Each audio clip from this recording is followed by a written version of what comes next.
Hey Ratbags, it's Jade. Yes, there's been an update for the PTB fixing the problem with side tables being just deleted and losing all your gear. It happened to me, I'll discuss that in a second.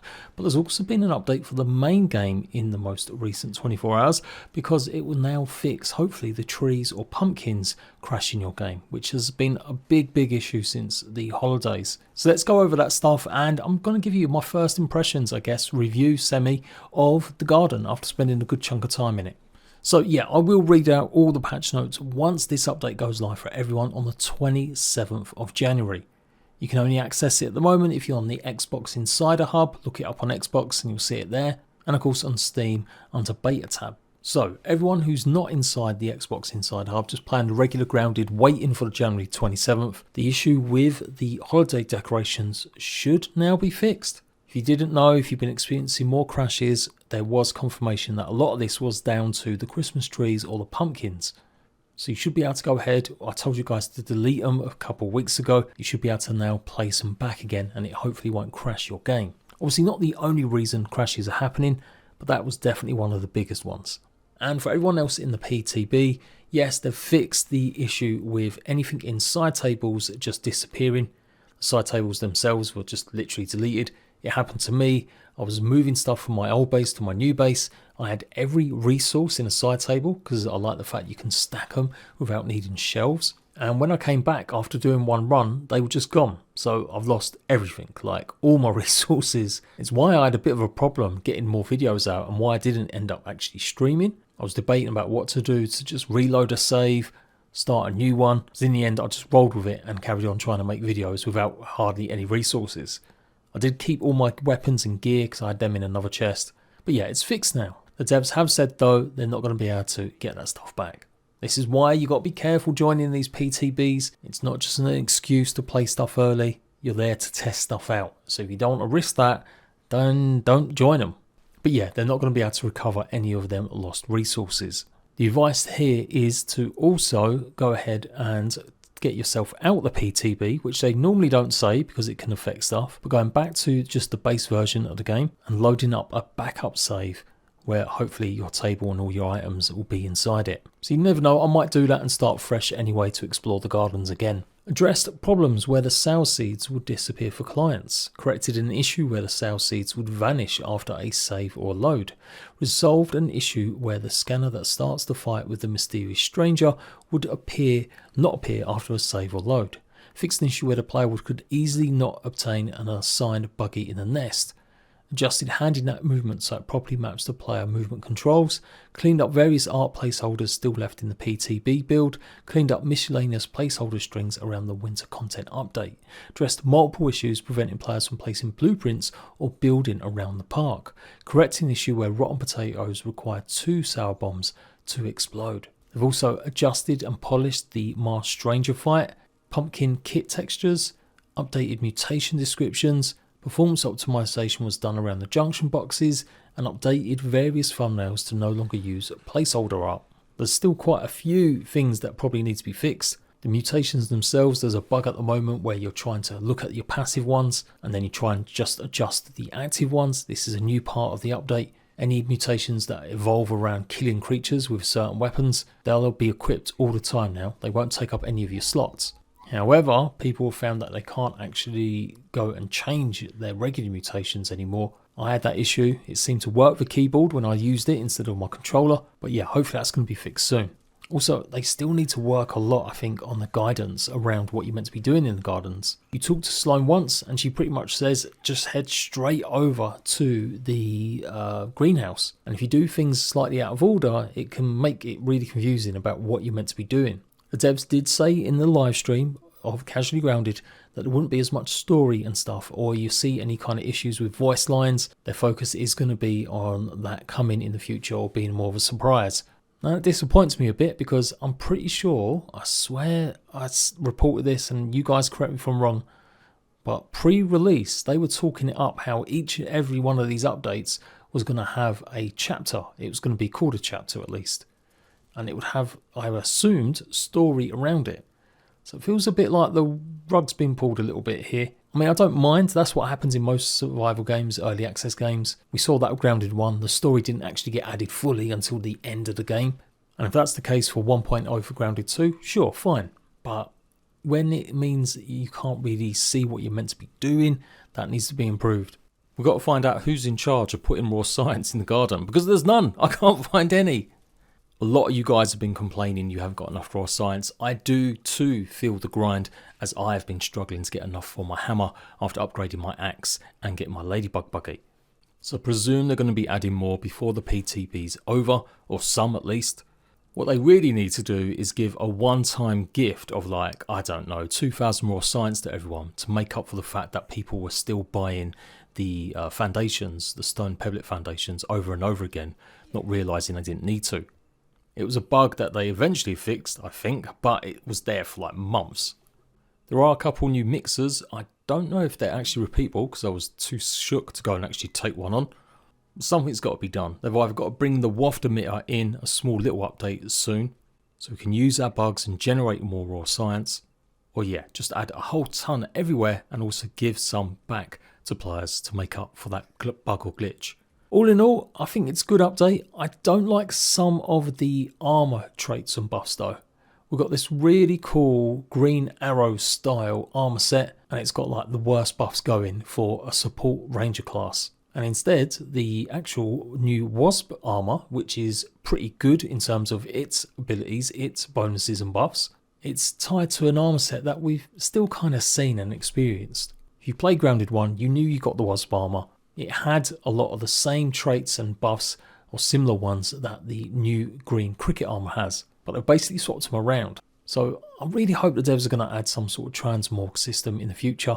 They clearly can do it since we can have the paid premium skins to be equipped. It just makes sense that they should add an official way to do it for everyone else so they can switch armor looks. It's a small thing, don't get me wrong, but it's kind of bugging me. We've got an armor set that's had a few little cosmetic changes, but still kind of does look a little bit like the previous one, or is from a bug that we at least fought a lot of in Grounded 1. No one liked the wasps anyway.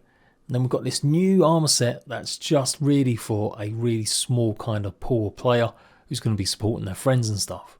So yeah, I'm hoping they announce they're going to get a transmog system, or maybe they could switch the abilities around. Do I have to do like some sort of petition? Would you be down for that? Agree, disagree? Let me know. And some of the other armor sets do look really cool. I was a bit weary of some of their bonuses and buffs, but I'm getting used to some of them, particularly the Casa armor set. At first I was like, oh great, I've got to hold a button down now to really see the benefits. But I'm actually liking the vibe of some of them. I like the idea that you have to think about how you attack now, i.e. if you attack once, twice, and then the third hit, instead of just hitting like normal, you actually charge up your attack. That works really well, I think, for some of the armor sets. I can't remember which one it was off the top of my head. I ain't gonna lie, I'm a bit tired. It's been a long few days. And yeah, the other one where if you do a parry, a critical parry or a perfect parry, and then hold your weapon down, I think it's the Black Ant sword, you can do a lot more damage. Kind of disappointed the woody aphids don't give us any kind of extra protection against Tang. Now, yes, it's meant to be a challenge, so if you can craft some boots that just walk all over it, well yeah, I guess that's not going to be that interesting, is it? And the woody aphids naturally have a resistance to toxins, so that explains why they can walk around the Tang. But I think it's almost criminal that the actual damage they do is just simply fresh damage.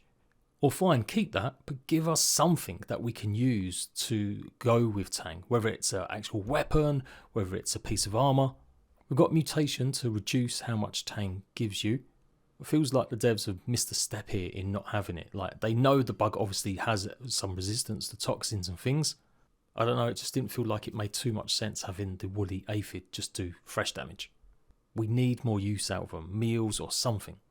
The biome itself is great. It's definitely, I'd say, filled with creatures. Like, you just cannot move without running into something. It's got a lot of verticalness. Like, I think it's time, Obsidian, bring us a better glider. We know that bees are going to be basically a flying mount eventually in the game. It's in the game itself. You can find it on one of the laboratories or the outpost ranger stations. Devs have said they don't want it to ruin progression and stuff if it's available too early. So it's going to be like an end game mount. Cool, cool, cool. But for sure, I'd be using that all the time in the garden biome because there's just so many places. Like, you can get around easily on your orb weaver and it's all good. but I do think it would be beneficial to have that, particularly for some sort of flying creature, or yeah, a better glider. I really do like the mechanics that we're turning things off and doing stuff more in this update. That's what a lot of the gameplay revolves around. You've got to find special little, I guess they're taps that you've got to turn on. You've got to find the actual cogs for them and place them in the blueprints. That's part of the story that isn't that clear. And then there's other things you've got to do as well. That is all really cool. They've added a new type of orc bug or ogre. I'm not too sure if they're not working for the stranger. Are they working for Wendell? And they're okay. They do a bit more high damage for sure. They can absolutely two-shot you.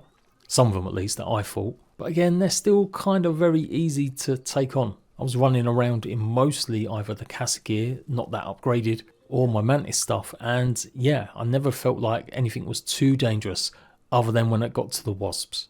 I like the new mechanic of the pumpkins, getting the resources from them. I don't know why. I thought they were going to be making pumpkin leather out of them.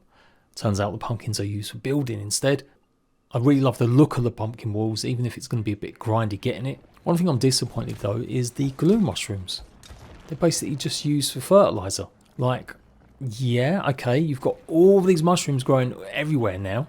They're really cool, you can see them in the dark. But their main use is to go ahead and grind them down and then just use them as fertilizer. They give extra green thumb chance, so you've got a chance of getting like double mushroom stalks to appear or whatever.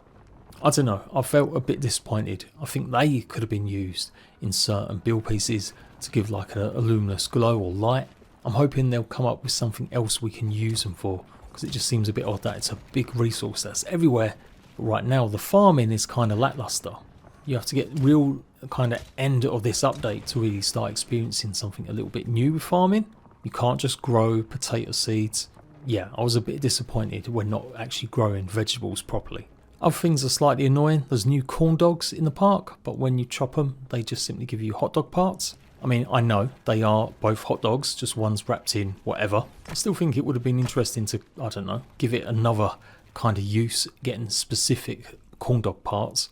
And yeah, most of the new weapons I really like, but some of the older ones they've basically just shoehorned in from Grounded 1's New Game Plus, and some like the mysterious strange weapons. It would be nice if they had actual other different abilities.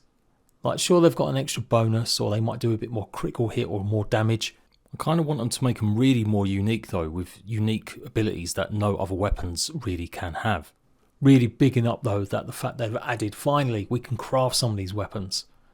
A lot of them do rely though on trinkets, so come on Obsidian, it's time. Let us start being able to craft trinkets like we did in New Game Plus. Obviously we've got some of the start ones, but I'm talking about the ones that are a bit more rare. There's so much they could do with that. Kill 100 bugs and it unlocks the ability to go ahead and craft that trinket. Harvest 100 fresh mints and it gives you the ability to craft one. I kind of hate RNG. In Grounded it was heavily relied on, especially in New Game Plus with all the trinkets that you could pick up and the combinations of abilities. They should really try and improve it for Grounded 2 and make it that we can add certain buffs and things to things more. Like it would be really nice if we could do more with certain weapons. I'm surprised we still haven't got like a poison that we can apply since we've got all the other elements. Why can't we just do that now as well? Nice bit of feedback from me. I'm loving the update. I think it looks gorgeous. Jungly, it feels really thick with, like I said, creatures. There's lots of jumping and stuff to do, so if you're not a fan of parkour, be lucky. Devs did drop that Playgrounds won't be coming till February. I didn't do a full recap of the stream, I just wanted to get straight on recording guides. But that was one of the biggest takeaways. So that's going to be like a mini update that arrives in February. And then they kind of hinted at in the stream that updates might actually take a bit longer. That's what it felt like to me at least. You can go and watch the stream and agree, disagree with me. But from what I was gathering, the way they were talking about like getting things right for the update and adding new creatures and adding new stuff, it does really feel like they're rushed to get this update done. And although they're planning obviously for future updates, they may still take a bit longer. In fact, Marcus Morgan, the producer, said when we talk about updates, it doesn't mean it's going to happen at the very start of that season. It might actually be more towards the end. So obviously we've got the winter that's just happened kind of near the middle or end, depending where you live in the world. So that means the summer update could be here. Most people would assume in like June, July, but actually it might not actually arrive till August or September. And that's a long time. That's like 6 or 7 months. They have said they're going to be doing smaller updates. We know they're going to be adding a lot more improvements to build in very soon as well. But yeah, enjoy this update. Don't rush through it. Go and explore every nook and cranny. Try and get all the arm sets. If you just rush straight for the stranger boss fight, I think you're going to end up being disappointed. Oh, and the snake. Oh my god, the snake is amazing. Absolutely the best thing that's been added as part of this update. Yeah, it's got limited use really. I did think it would be going around the actual garden. But you know what? It's just something really cool. The way it goes speedy as soon as you jump on it. The fact it's got a use and another grindy thing we're going to have to do to get its scales to build roofs. But yeah, absolutely amazing. It could be one of the best things I've seen added to any survival game. Having a proper creature that you can just roam around on as it's going about its business, but still have some sort of danger. So yeah, there you go guys, that's my mini review of the updates so far. Of course, any big changes to the PTB, I'll let you guys know. And once the update's closer to release for everyone, I'll of course drop a proper patch notes video where it's not just me reading a screen for 30 minutes. Well, it will be, but I'll actually show the gameplay associated with it. I've got lots more guides incoming, showing location of all the new weapons and trinkets. And so until next time, Ratbags, I'll catch you later.